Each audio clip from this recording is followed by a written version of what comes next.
ফকিরের গানগুলো কিন্তু না একটু মুশকিল আছে।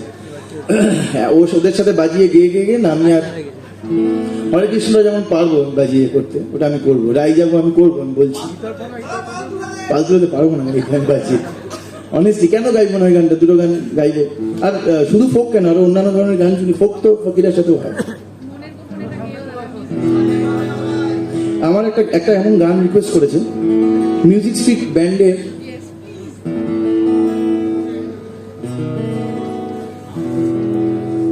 এই গানটা 2004 সালে তৈরি করা। যেমন এটা আমার প্রথম তৈরি করা গান। আমার প্রায় 16-17 গান আছে, কিন্তু কোনোটাই এখনো রিলিজ হয়নি, কারণ এর মধ্যে বেশিরভাগ গানই মিউজিক স্ট্রিটের সঙ্গে আমি কমিটেড ছিলাম। যেহেতু মিউজিক স্ট্রিটের হয়ে গানগুলো আমি তৈরি করেছিলাম মিউজিক স্ট্রিটে থাকাকালীন, যেমন অবশ্যই মিউজিক স্ট্রিটের আগের গান, তো সেই জন্য আমি কখনোই গানগুলোকে রিলিজ করিনি। এত বছর, প্রায় 20 বছর হয়ে গেল গানগুলো পড়ে রয়েছে। অনেকগুলো গানই আছে, যেমন তার মধ্যে অন্যতম। এবং খুব রিসেন্টলি একটা ওয়েব সিরিজ বানানোর চেষ্টা করছি, খুবই ইন্ডিপেন্ডেন্ট ভাবে। তো সেখানে এই গানগুলো আবার ব্যবহার করা হবে। আর সব মিউজিক স্ট্রিটের সবাই এটাতে সহমত, সবাই সাপোর্ট করেছে।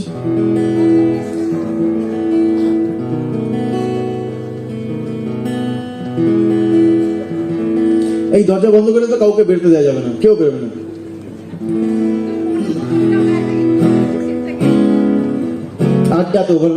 আটকানো যাবে না। আটকাতে যে কেউ যখন তখন উঠে যেতে পারে। যেমনি আমি গান রিফিউজ করতে পারছি।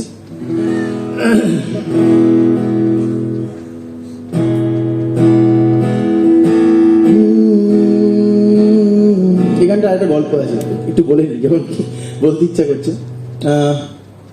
আমার একটা খুব চূড়ান্ত প্রেম ছিল যখন আমি ক্লাস 9-10-এ পড়তাম। হ্যাঁ, তো ওটা প্রথম একটা চূড়ান্ত আর কি প্রেম। তার আগে টুকটাক ছোটবেলায় যেরকম হয় সেগুলো তো থাকে, সবারই থাকে। তো আমি যখন ক্লাস 11-এ উঠি এবং তাকে আমি জানাই, আমি প্রস্তাব দিই যে আমি ভালোবাসি। আমরা খুব ভালো বন্ধু ছিলাম, তো খুব একটা ভালো রেসপন্স ছিল না আর কি। সেটা খুবই একটা খারাপ মোমেন্ট ছিল। আমাদের বন্ধুত্বটাও একটু নড়বড়ে হয়ে গেছিল তারপরে। তো সেটা ঠিক আছে, এটা হ্যান্ডেল করে নিচ্ছি কোনোভাবে। তারপর অনেক দিন পেরিয়ে গিয়েছে এবং হঠাৎ করে তারপরে আমি মিউজিকে এসেছি, গান বাজনা করছি। এবং আমি এই ঘটনাটা বললাম মানে প্রায় 2001 সালের ঘটনা এটা। এবং প্রায় 2008-9 সাল থেকে আমি এই গানটা মানে স্টেজে পারফর্ম করতে শুরু করে দিয়েছি ব্যান্ডের সাথে। আগেও টুকটাক করতাম।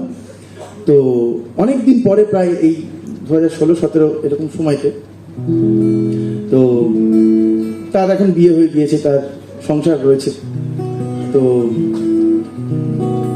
তার হাজবেন্ডের বোন, ওটা কি বলে সম্পর্কে, ননদ। আচ্ছা, আমি এগুলো বুঝি না খুব একটা সম্পর্ক।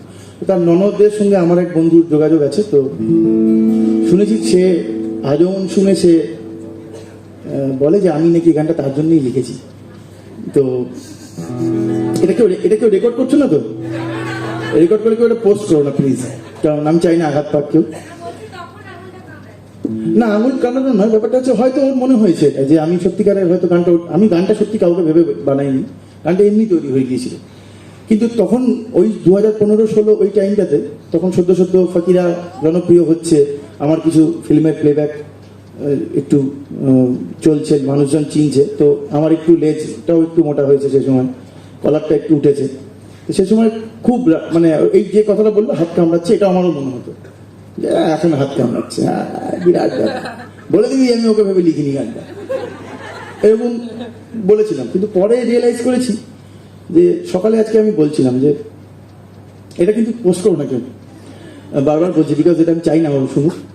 পরে আমার রিয়েলাইজ করেছিলাম যে এই ইয়েতেই ওয়ার্কশপে বলছিলাম যে এই গোটা প্রেক্ষাগৃহে যারা রয়েছে, আমি এই পুরো বহরমপুর শহর, এই পুরো পৃথিবীতে এখন যারা বেঁচে আছে, 100 বছর পর কেউ বেঁচে থাকবে না। এটা সবাই মরবে, এটা গ্যারেন্টি, তাই তো? তো কি দরকার কারোর সঙ্গে আমি এইরকম একটা কেউ যদি মনে করে থাকে যে গানটা আমি তার জন্য লিখেছি, তাই মনে করুক না, কি অসুবিধা আছে? তো সত্যি তো একসময় ভালো লেগেছিল, তো হতেই তো পারে গানটা তার জন্যই লিখেছি, বাট আমি জানি না। তো আমি তারপর তাকে বলে দিয়েছি না, হ্যাঁ ওর জন্যই লিখেছি গানটা।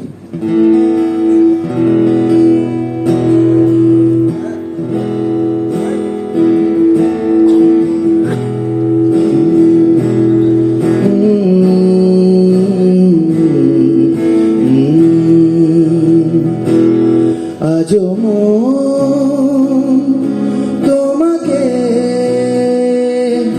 খুঁজে যায়,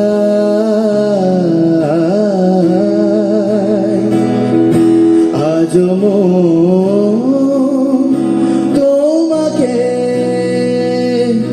খুঁজে যায়,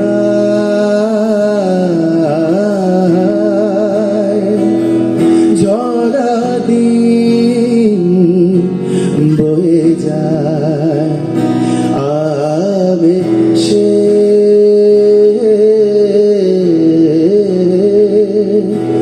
আজও মন তোমাকে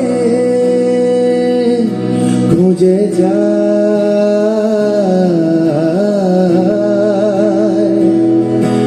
আজও মন তোমাকে খুঁজে যায়,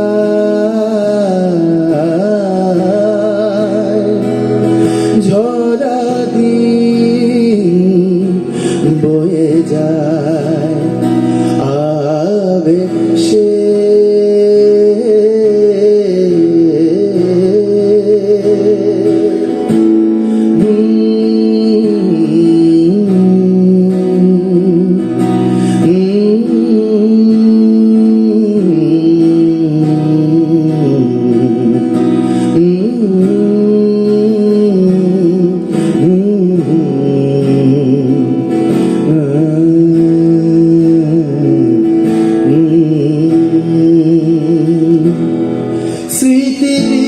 স্মৃতির আকাশে, স্মৃতির আকাশে বেদনার বাতাসে, স্মৃতির আকাশে বেদনার বাতাসে তোমারি সে ছবি ভেসে যায়,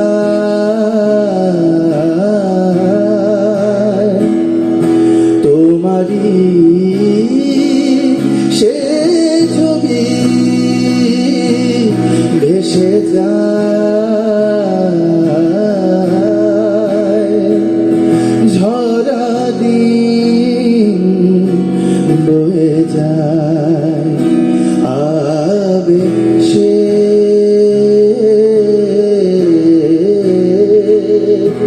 আজও মন তোমাকে খুঁজে যায়।